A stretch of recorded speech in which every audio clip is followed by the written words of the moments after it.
Layla and Thomas. Layla's new job as shunting pilot was going on pretty well at one of the big stations.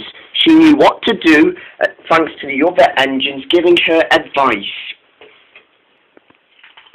But there were some engines that told her stories about themselves when they made mistakes, which was outrageously true when she turns. Ever since she still turned speechless. But when Layla stops at the station, she sees the passengers waiting, not for their train, but to take a look at Layla. They usually take photographs of her and ask her questions of her life story. Layla sometimes had found it uncomfortable, but she was still flattered all the same. They must think you are popular, her driver always says. Don't remind me, sighed Layla. One morning, Layla was on her way to the shunting yards at the docks when Thomas arrived with Annie and Clarabelle, and he stopped her at the station. "Hello, Layla," said Thomas. "I haven't seen you in ages since the last time we saw each other." "Long time no see, Thomas," said Layla. I'm guessing you've heard of my new job as shunting pilot pretty well." "I have," said Thomas. "I did something like that once when I was young and had first started on this railway," he said. But when I first came here," he said, "I wanted to see the world, not be station pilot." Layla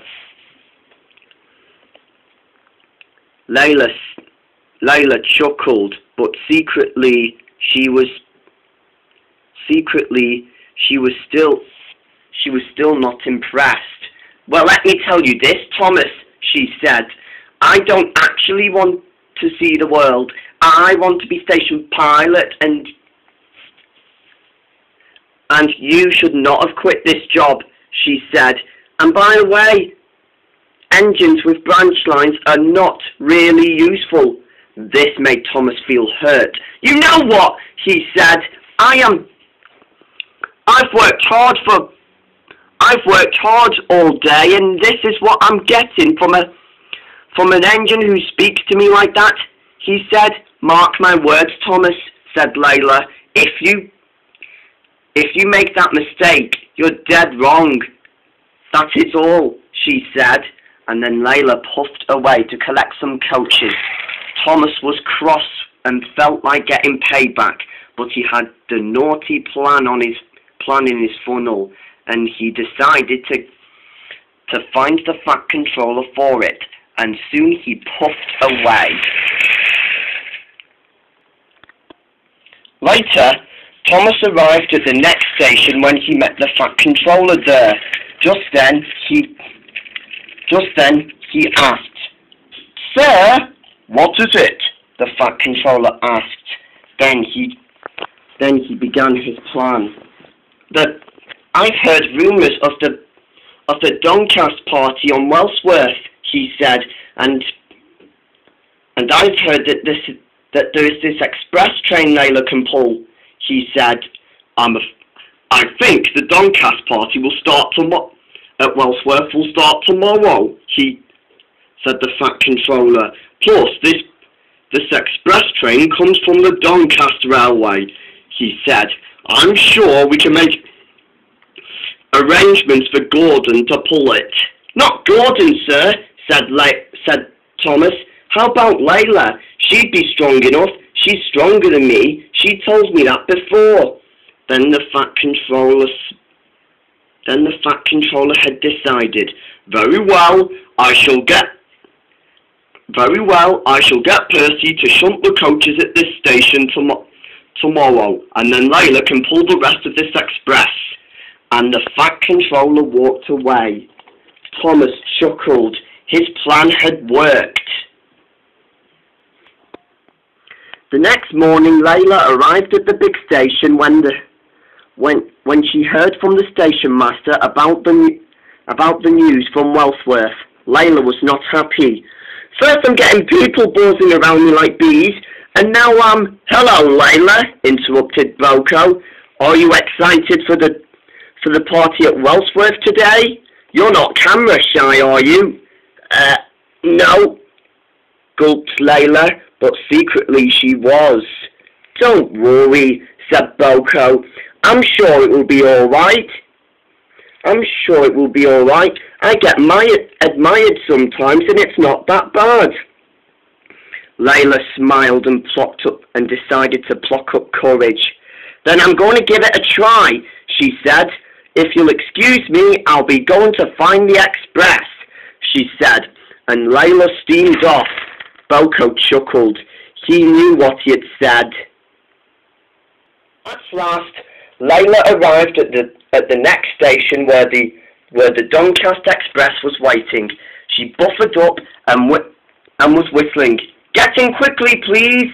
The passengers got in. Soon Layla was coupled carefully to the express. Then the guard blew his whistle, and then Layla was on her way.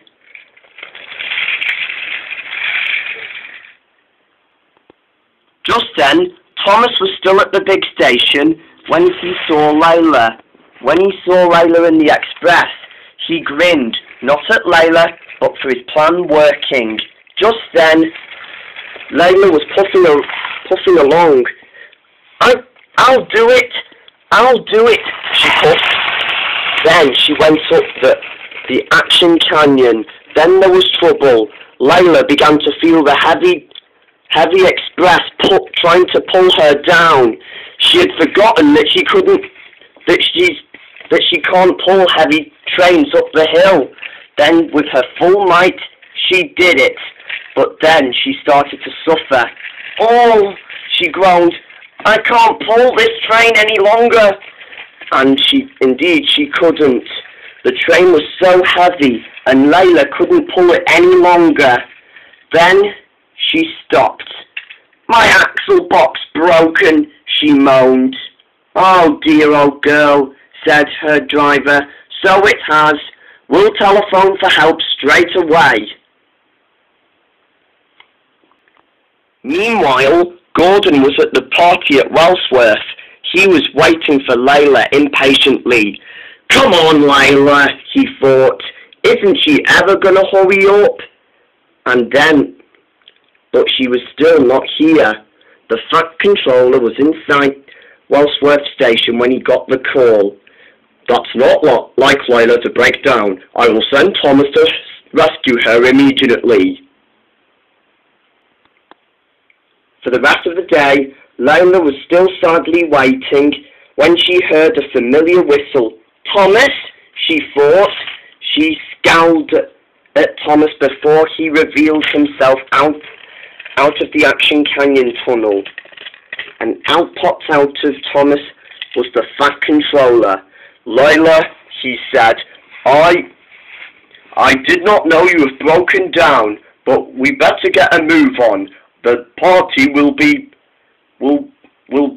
ended before you get to Wellsworth. Thomas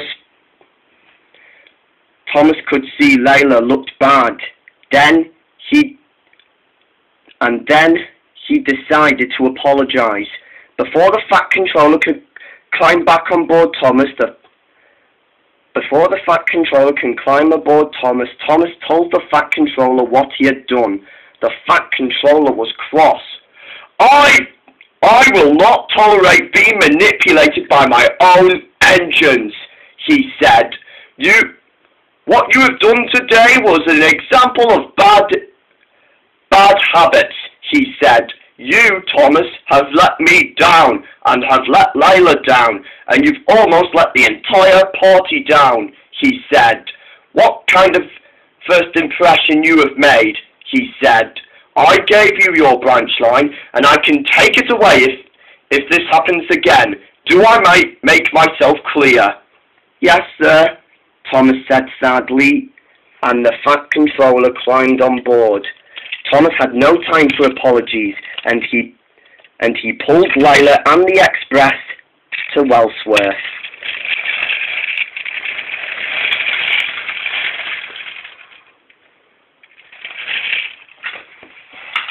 But the two still didn't even speak to each other for the rest of the day. They ignored one another and they could never forget that.